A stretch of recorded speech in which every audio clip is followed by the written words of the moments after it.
দর্শক, ঈদ যাত্রার শেষ দিনে নৌপথে ঢাকা ছাড়ছেন দক্ষিণাঞ্চলবাসী। সদরঘাট থেকে সেই খবর আমাদেরকে জানাবেন সহকর্মী সুমন তানভীর। সরাসরি যুক্ত হচ্ছেন তিনি আমাদের সাথে। সুমন, ঢাকা একেবারেই ফাঁকা হয়ে গেছে। আসলে যাত্রীর চাপ কেমন দেখছেন এই মুহূর্তে? দুপুরবেলা ভিড় কেমন দেখছেন? আর যাত্রীদের নিরাপত্তায় আজকে কি ধরনের ব্যবস্থা নিয়েছে কর্তৃপক্ষ?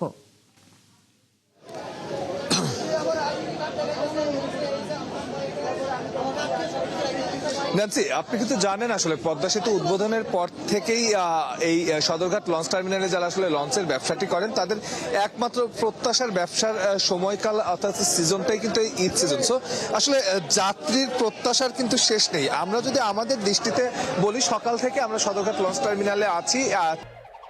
আগের মতোই clean. Berger easy clean fresh, দেয়ালে দাগ থাকবে না, রাখবে সুরভিত।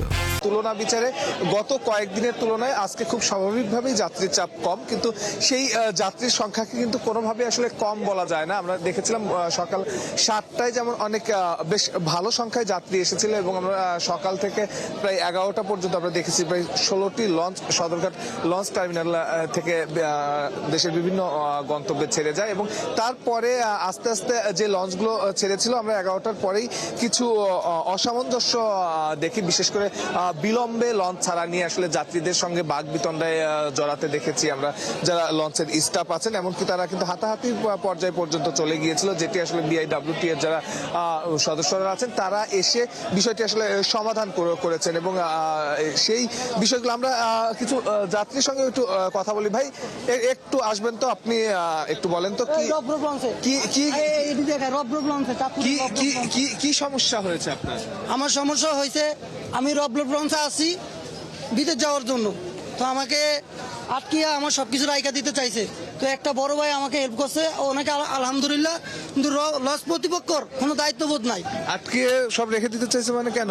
আমার মোবাইল, আমার সবকিছু, ওরা বলতেছে যে ওদেরকে টাকা দিতাম, 20,000 টাকা দিতাম ভাই, বুঝছেন? 20,000 টাকা দাবি করছে। ভাই আমি কি 20,000 টাকা নিয়ে আইছি?